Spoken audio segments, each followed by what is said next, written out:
सुकमा जिले में नक्सल विरोधी अभियान के बीच पुलिस को बड़ी सफलता मिली है। मंगलवार को 22 माओवादियों ने पुलिस अधिकारियों के समक्ष आत्मसमर्पण कर मुख्यधारा में लौटने का फैसला किया। आत्मसमर्पण करने वालों में 21 पुरुष और 1 महिला शामिल है। पुलिस अधिकारियों के अनुसार ये माओवादी जगरगुंडा, पेद्दा बोडकेल और मोरपल्ली क्षेत्र में सक्रिय थे। सुरक्षा बलों की लगातार कार्रवाई, बढ़ती विकास गतिविधियों और पुनर्वास नीति से प्रभावित होकर उन्होंने हिंसा का रास्ता छोड़ने का निर्णय लिया। इस अभियान में डीआरजी सुकमा, जिला बल रेंज फील्ड टीम जगदलपुर और सीआरपीएफ की विभिन्न बटालियनों और कोबरा वाहिनी की असूचना शाखा की अहम भूमिका रही। आत्मसमर्पण करने वाले सभी माओवादियों को शासन की पुनर्वास नीति के तहत सहायता प्रदान की जाएगी। फिलहाल प्रत्येक को 50-50 हजार रुपए की प्रोत्साहन राशि दी गई है।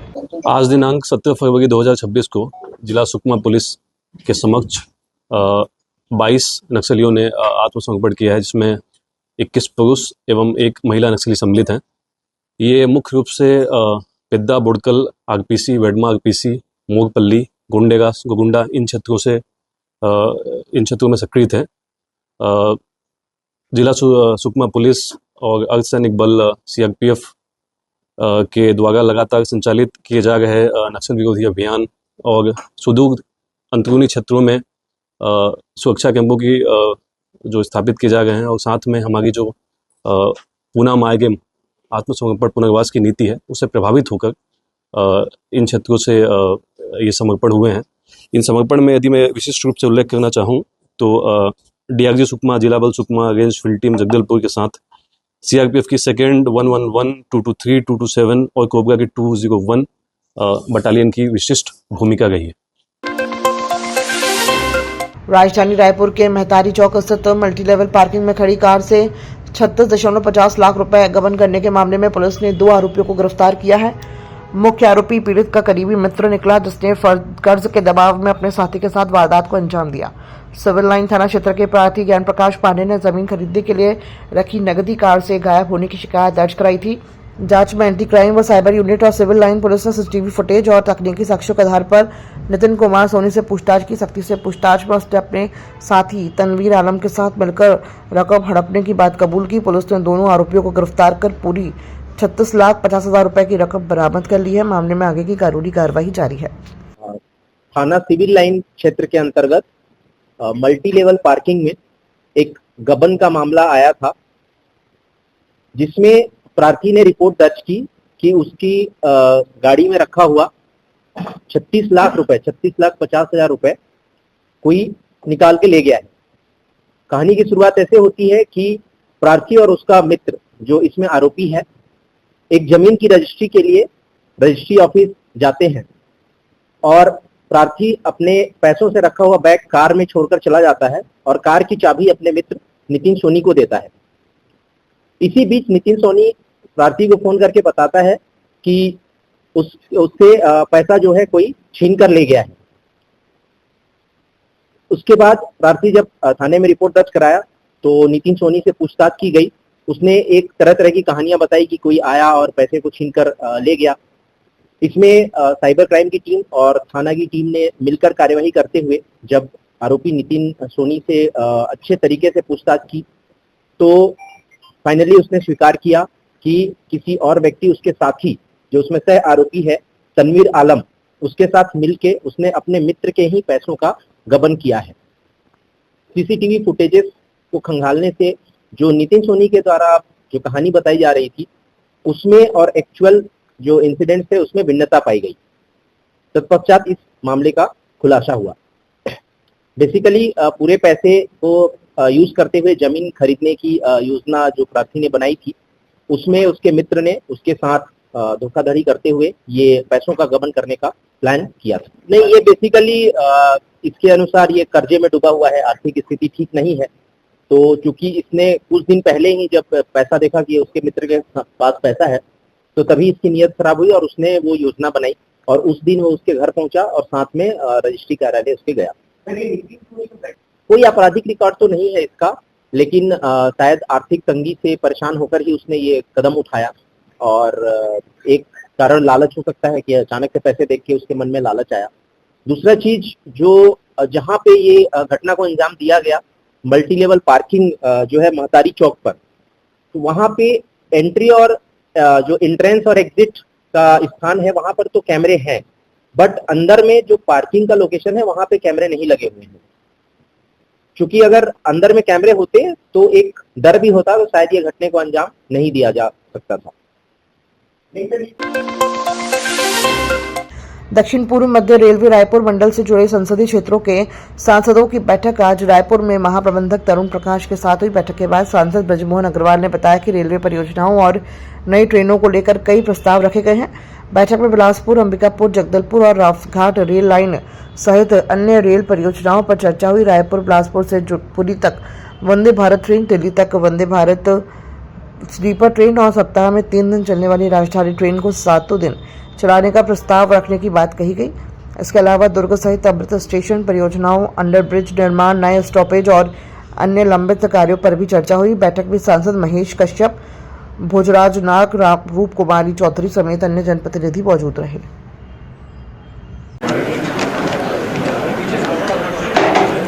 आज हमने रेलवे की बैठक में रायपुर, बिलासपुर, अंबिकापुर, जगदलपुर, रावघाट रेल लाइन सभी विषयों पर चर्चा की है। विशेष रूप से रायपुर अमृत रेलवे स्टेशन और दुर्ग रेलवे अमृत स्टेशन, इसको जल्दी से जल्दी पूरा करने की बात की है, जिसमें रेलवे डिपार्टमेंट ने बताया है कि 2027 दिसंबर तक दोनों रेलवे स्टेशन को हम पूरा कर लेंगे। इसके साथ में रायपुर शहर में कचना में अंडर ब्रिज बनाने के लिए ओवर ब्रिज का काम तो लगभग पूरा हो रहा है। साथ में जोरा में भी एक अंडर ब्रिज बनाने के बारे में बातचीत हुई है और मंदिर रसौद में जो रेलवे ट्रैक है उसके ऊपर में ओवर ब्रिज बनाने के बारे में भी बातचीत हुई है। और जो हमारी राजधानी एक्सप्रेस है वो अभी सप्ताह में 3 दिन चलती है। वो राजधानी एक्सप्रेस को 7 दिन चलाने के लिए हमने कहा है कि रेलवे को आप प्रस्ताव भेजिए। और इसके साथ में रायपुर से दिल्ली के लिए भी एक वंदे भारत स्लीपर ट्रेन भी चालू की जाए, इसके बारे में भी हमने बातचीत की है। और एक बिलासपुर रायपुर से के लिए जगन्नाथपुरी के लिए भी वंदे भारत की जाए। और कुछ हमारी ट्रेनें जो जोधपुर जाती हैं, जयपुर जाती हैं, वो ट्रेनें सप्ताह में 2 दिन, 3 दिन या 1 दिन हैं, तो उन ट्रेनों को यहाँ पर बढ़ते हुए ट्रैफिक को देखते हुए 7 दिन चलाया जाए, इसके बारे में बातचीत की है। और रायपुर अंबिकापुर के लिए भी दुर्ग से एक वंदे भारत शुरू होनी चाहिए, इसके बारे में भी हमने कहा है कि आप प्रस्ताव भेजें। और कोरोना काल में जो ट्रेनें का स्टॉपेज बंद हो गया था उसको बहुत जगह तो शुरू हो गया है और बाकी स्थानों पर भी जहां शुरू नहीं हुआ है उसको भी शुरू करने की बात की है।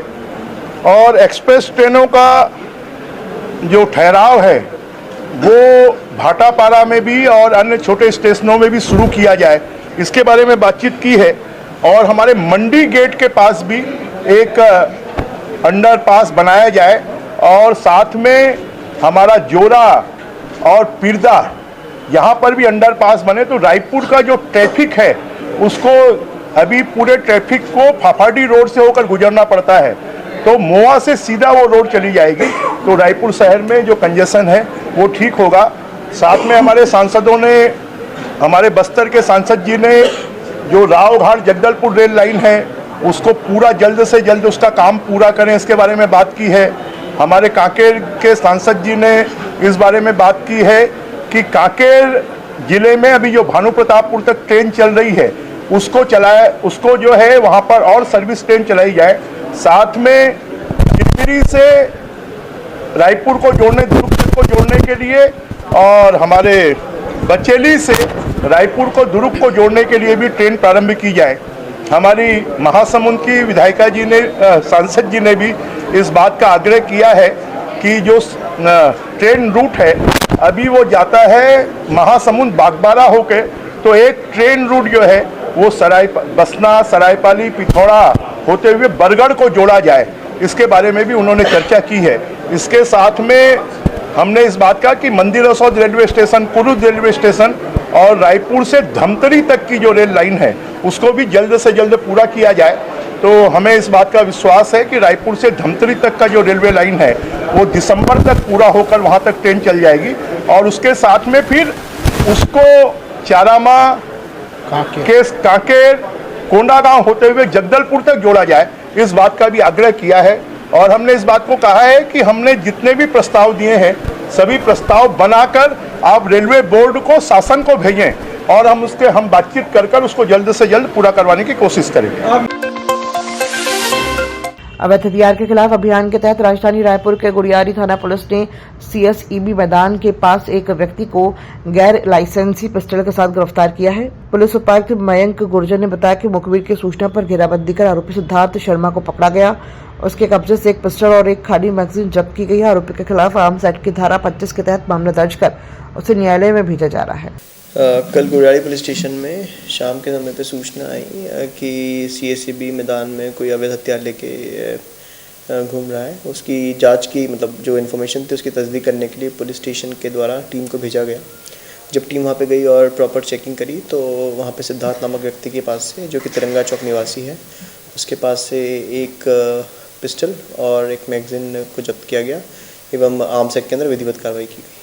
सर, कल भी एक इस तरह के पिस्टल्स हैं वो बरामद हुए थे, कहाँ से आ रहे हैं, कुछ जिसकी तस्दीकी की जा रही है, किस उद्देश्य से लाया जा रहा है? हम लोग ट्रैकिंग, जो उसका पीछे का बैक ट्रैकिंग है, उसे करने की कोशिश कर रहे हैं। और साथ ही साथ आप जान ही रहे हैं, जब से कमिश्नरेट स्टार्ट हुआ है उसके बाद से लगातार हर हफ्ते अलग अलग अभियान चलाए जा रहे हैं।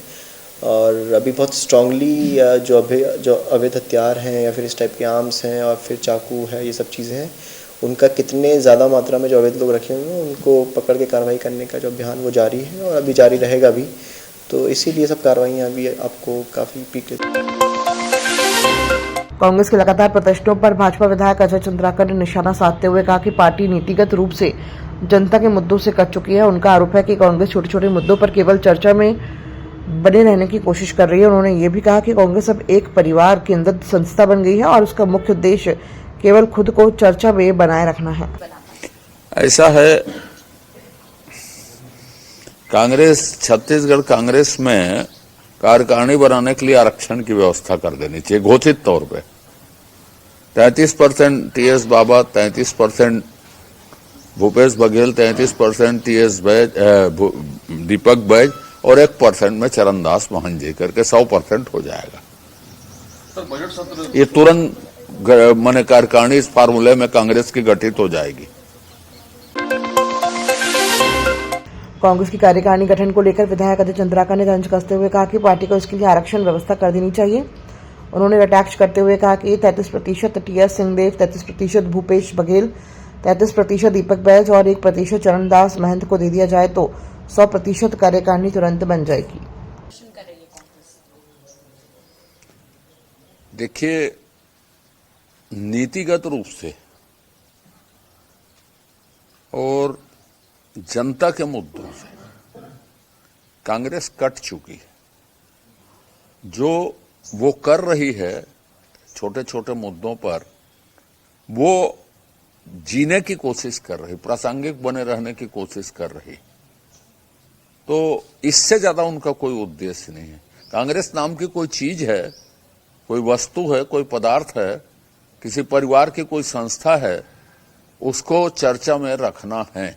हम जिंदा हैं यह बताना है, यही है बस, इससे ज्यादा कुछ नहीं है उनका उद्देश्य। कांकेर के कुछ गांवों में ग्राम सभाओं ने बोर्ड लगा